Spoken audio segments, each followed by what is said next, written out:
So first game between New Zealand and Argentina of this year's Rugby Championship. It's gone to the All Blacks, kind of unsurprisingly. The scoreline 46-24 kind of makes it look like the All Blacks gave Argentina a bit of a hiding, but I mean, if you watch this game, and it was a very good game, you'd know that, it was, for most part, it was a fair bit closer than that. A couple of late tries kind of blew it out.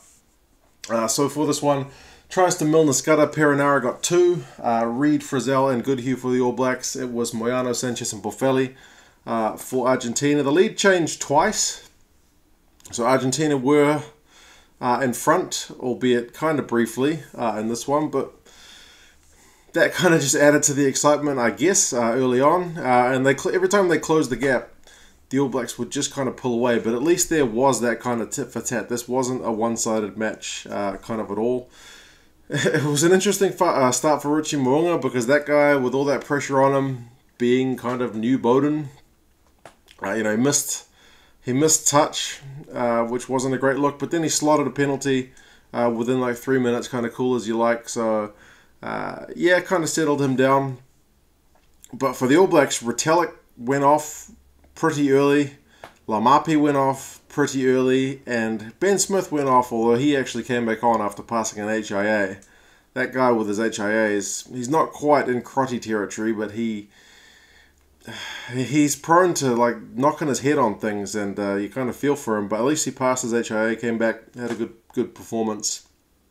AB's scrum was really all over the Pumas for this one. It was, as if the All Blacks need another weapon to really dominate, and it's a traditional area of strength for the Pumas. It was all the All Blacks in this one. The penalty count in the first half, I think, was 9-2, and that was largely breakdown and scrum penalties, because the breakdown was just another area. Every time the Argentinians had the ball, the All Blacks loose forwards, who were awesome in this game, were really just able to get a lot of pay, and the ref would reward them. At halftime, this game was 18 points to 7, so kind of what we come to expect from All Blacks, like over the last few years anyway, since Steve Hansen took over, is that they'll be kind of tight-ish at halftime, and then the All Blacks will run away with it. But that was one really pleasing thing with this game, is that it didn't, the last couple of minutes kind of went to script. But for the most part, if you look at the stats, halftime, the All Blacks had more possession and territory. According to ESPN, it was around 60%. And both teams' tackling was not great, around 70. I think the All Blacks 74, the Argentinians 70. Good teams tackle in the 80s and great teams in the 90s. So for both of these teams to be tackling that poorly, it wasn't a great kind of, defensive display from either team. But by full time, the Argentinians had more possession, more territory. It was about 55 to the Argentinians for the whole game. But for that second half, because they were behind on possession in the first half, it was closer to 70 for that second half. They had a lot of ball in that second half. And obviously, they only scored 7 points in the first. They scored more points in their second half effort, which was, again, credit to the way they played. But, man, the All Blacks will just score like any time. They scored those 2 last tries. Frizzell in the 73rd, Goodhue in the 79th. Perhaps in those last few minutes, the fitness was perhaps starting to kick in. Perhaps having the All Blacks subs come on really very early, like Sam Whitelock came on early and Anton Leonard-Brown came on early. Perhaps they weren't able to have that kind of same impact because they'd pretty much played a full game. But yeah, that's what I'm saying, is that it was just a better game to watch when the All Blacks just don't have it all their own way for the second half. It was competitive, and credit to what Mario Ledesma is doing with the Pumas, because they are night and day a better side than they were in June. You got to think this guy's getting them on the right track. They'll certainly need to work out that scrum, because it wasn't good, and the All Blacks, despite being down to props number, down that pecking order, they still look really good. Tui Nukuafe was getting all kinds of pay early on, getting right under his opposite number. So breakdown, loose forwards for the All Blacks were so good. Perenara had a really great game. I mean, the guy got 2 tries. He made a magnificent try-saving tackle, which he kind of had no rights to make. Managed to get his body under the guy who was going for the line. Despite coming from behind him, he kind of swung himself around. That was impressive. But likewise, the Argentinian, I mean, their back three all proved really elusive runners for the All Blacks to tackle. I mean, that first try from Moyano, that was ridiculous. He had no rights to score that try.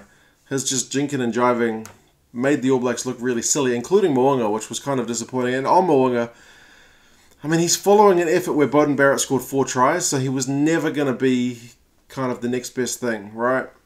But he is still a class player. The guy did enough. He missed a couple of tackles, but he also set up some good plays. He kicked pretty well from the tee.